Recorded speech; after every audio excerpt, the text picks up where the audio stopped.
गरुड़ पुराण पढ़ी है? लोगों की फटती है गरुड़ पुराण पढ़ने से, फिर दृष्टि मिलती है। वो कहते हैं ना कि वो लाइट दिखती है मरते हुए इंसान को, उसे देखते ही वो शरीर से बाहर निकल जाती है। बट क्या हमारे साथ ऐसा होगा? हम कभी सोचते नहीं। एक वैतरणी नदी होती है, वो पार करनी होती है आत्मा को, तो वो एक अलग कहानी है। उसके बारे में कभी और डिस्कशन करेंगे। बट इस दुनिया में कितनी भी बुरी चीज़ या पेनफुल चीज़ है ना, हमें कभी नहीं लगता कि ये चीज़ हमारे साथ हो सकती है। मतलब हमें बुरा लगेगा वो चीज़ देख के, हम बोलेंगे कि यार गलत हो रहा है जो भी है, बट ऐसा हमारे साथ होगा ये हम कभी नहीं सोचेंगे। पता नहीं क्यों, बस है, ह्यूमन नेचर है।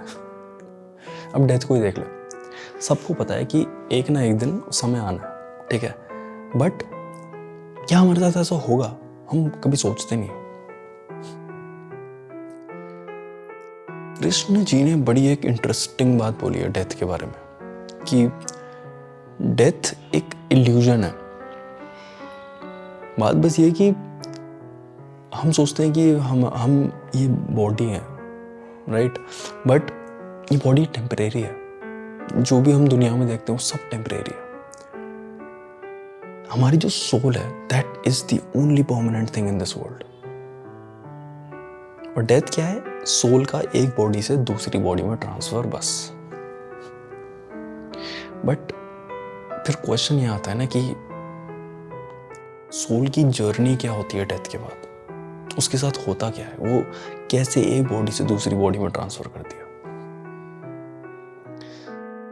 गरुड़ पुराण पढ़ी है? गरुड़ पुराण में बहुत डिटेल में बता रखा है डेथ के बारे में, आफ्टर लाइफ के बारे में, सोल की जर्नी के बारे में। लोगों की फटती है गरुड़ पुराण पढ़ने से, क्योंकि उसमें ये बता रखा है कि अगर किसी आत्मा ने पाप किए हुए हैं तो उसके साथ क्या क्या होता है। और पाप यार कहीं ना कहीं, कभी ना कभी तो किसी ने किया ही होता है। तो ज्यादा लोग पढ़ते नहीं है गरुड़ पुराण। बट गरुड़ पता है कौन थे? तो गरुड़ एक हाफ बर्ड और हाफ मैन थे। वो, उन्हें विष्णु जी के वाहन कहा जाता था। विष्णु जी जहाँ भी जाते थे उसमें जाते थे। स्पीड बहुत तेज थी उनकी। तो एक बार गरुड़ ने विष्णु जी से पूछा कि मृत्यु के बाद उस आत्मा का क्या होता है। तब विष्णु जी ने डिटेल में बताया कि मरने के बाद आत्मा को 47 दिन यानी 47 डेज लगते हैं यमलोक पहुंचने में। और जब डेथ आने वाली होती है तो सबसे पहले उस इंसान की आवाज़ चली जाती है और उसको कुछ देर के लिए वो दिव्य दृष्टि मिलती है। वो कहते हैं ना कि वो लाइट दिखती है मरते हुए इंसान को, वो थर्ड आई ओपन होती है। तो उसमें कुछ देर के लिए वो उस दिव्य दृष्टि की वजह से पूरी दुनिया को समझ लेता है कि वो दुनिया है क्या। फिर उसकी इंद्रियां, जो सेंसेस होते हैं, वो बंद हो जाते हैं। फिर यमलोक से यमराज 2 यमदूत भेजते हैं उस आत्मा को लेने के लिए। और वो यमदूत इतने डरावने, इतने खूंखार होते हैं कि आत्मा उसे देखते ही वो शरीर से बाहर निकल जाती है। और जैसे ही आत्मा शरीर से बाहर निकलती है तो यमदूत उसे एक रस्सी से बांध देते हैं ताकि वो अपने शरीर में वापस ना जा पाए। अच्छा, जो आत्मा मतलब प्योर होती हैं, जिन्होंने अच्छे कर्म किए होते हैं, उन्हें खुद भगवान लेने आते हैं, सीधे स्वर्ग ले जाते हैं। बट जिन्होंने पाप किए होते हैं इस दुनिया में, उनके साथ जो होता है वो अलग ही सीन है। तो वो 2 यमदूत आकाश के रास्ते से ऊपर ले जाते हैं उस आत्मा को और उसे डराते हैं, उसे बताते हैं कि उसके साथ क्या क्या होगा, उसने क्या क्या पाप किए हैं, और उसको मारते हैं, उसको फाड़ देते हैं उस आत्मा की। वो आत्मा चिल्लाती है, रोती है। फिर आई थिंक 24 घंटे बाद उस आत्मा को वापस उस धरती में भेज दिया जाता है जहाँ पे वो अपने लोगों के साथ रहती है 13 दिन तक के लिए। 13वीं मनाते हैं, वो सुना होगा। तो 13 दिन के लिए वो आत्मा अपनों के पास रहती है। वो अपना अंतिम संस्कार होते हुए देखती है। वो चाहते हुए भी अपने शरीर में नहीं जा सकती क्योंकि वो यमदूत ने रस्सी बांध रखी है उस आत्मा पे। तो वो कहते हैं कि पिंड दान करना चाहिए 13 दिन। वो देखा होगा ना, पके हुए चावल गोल गोल बनाते, तो कहते हैं वो चढ़ाना चाहिए क्योंकि उससे आत्मा को यमलोक का रास्ता पार करने में थोड़ी आसानी मिलती है, चलने में ताकत मिलती है। तो कहते हैं कि वो अपने जिसको भी जिसकी भी डेथ हुई है उसकी पूजा करनी चाहिए, उसके लिए प्रेयर करनी चाहिए कि उनका यमलोक तक का रास्ता थोड़ा अच्छे से जाए।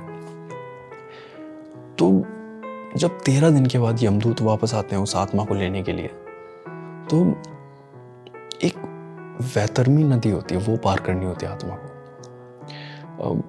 गंगा नदी पता है ना, तो गंगा नदी को बहुत प्योर, बहुत पवित्र माना जाता है, बहुत शांत। अब उसका उल्टा मान ले, वैतरणी नदी एक लाल सी दिखने वाली नदी होती है, जिसमें मतलब एक नदी का गुस्से वाला रूप, उसमें से आग निकल रही है, उसमें कुछ क्रीचर्स होते हैं जो आत्मा को मतलब ऐसा लगता है कि उसे डुबाया जा रहा है, उसे नीचे खींचा जा रहा है। वो नदी आत्मा को पार करनी होती है, और 34 दिन 34 डेज लगते हैं उस आत्मा को नदी पार करने में। तब जाके ये 13 दिन धरती में रह के और 34 डेज वैतरणी नदी पार करने के बाद 47 डेज के बाद आत्मा यमलोक पहुंचती है। फिर उसको यमराज से मिलाया जाता है, उसके पाप सुनाए जाते हैं, और फिर उसके पापों के हिसाब से उसकी सज़ा डिसाइड होती है। फिर वो एक अलग कहानी है, उसके बारे में कभी और डिस्कशन करेंगे। बट ये सब है यार, ये बहुत इंटरेस्टिंग चीज़ें हैं। अब बात ये आती है कि लोग ना ये बोलते हैं कि ऐसा कुछ होता नहीं है, ये सब बकवास की बातें हैं, ऐसा थोड़ी होता है। चलो एक बार को मान लो कि ऐसा नहीं होता, ठीक है, मान लिया। बट अगर हम इसको ऊपर ऊपर से देखें ना, इसमें धर्म वगैरह सब निकाल दो और देखो कि ये चीज़ हमें सिखाना क्या चाह रही है। ये चीज़ हमें साफ साफ ये सिखा रही है कि अच्छी सोच रखो, अच्छे इंटेंशन रखो, अच्छे काम करो। एक प्रेयर की ताकत बता रही है यार कि एक प्रेयर करने से उस आत्मा को कितनी शक्ति मिलती है। अच्छी सोच रखना सिखाया जा रहा है, अच्छे इंटेंशन रखना सिखाया जा रहा है। क्योंकि कभी कभी क्या होता है ना, हमको लगता है कि यार हमने काम तो अच्छा किया है ना, क्या फ़र्क पड़ता है उसके बाद, काम अच्छा करो बस। पर ऐसे नहीं होता। अब मान ले कि मैं कुछ चैरिटी कर रहा हूँ, मेरे को बहुत पैसा है, मैं चैरिटी कर रहा हूँ, ठीक है, मैंने किसी NGO में दे दिए बहुत सारे पैसे, लेकिन उसके पीछे का मेरा इंटेंशन क्या है? क्या मैं सच में उनकी मदद करना चाहता हूँ, या मैं वो करके अपने बुरे काम छुपाना चाह रहा हूँ, अपनी एक अच्छी इमेज क्रिएट करना चाह रहा हूँ। मैं लोगों को तो बेवकूफ़ बना लूँगा, पर अपने आप को, भगवान को थोड़ी, मैं झूठ थोड़ी बोल सकता हूँ उनसे। It's all about the intention. अच्छी सोच रखना बहुत ज़रूरी है, क्योंकि अगर मेरे काम अच्छे बुरे जो भी हैं, अगर मैं अच्छा काम भी करूँ ना, तो आई डोंट थिंक मैं सबको खुश रख पाऊँगा। ठीक है, कुछ लोग खुश होंगे, कुछ लोग खुश नहीं होंगे, लेकिन अगर मेरा इंटेंशन सही है ना, कम से कम खुद को एक संतुष्टि मिलती है कि मैंने तो अच्छा किया, मैंने तो अच्छा सोचा था उसके बारे में। तो बात वही है यार कि इंटेंशन सही रखो, किसी के लिए बुरा मत सोचो, किसी के लिए बुरा मत करो। हाँ, मतलब अब सबकी सोच तो नहीं बदल सकते, बट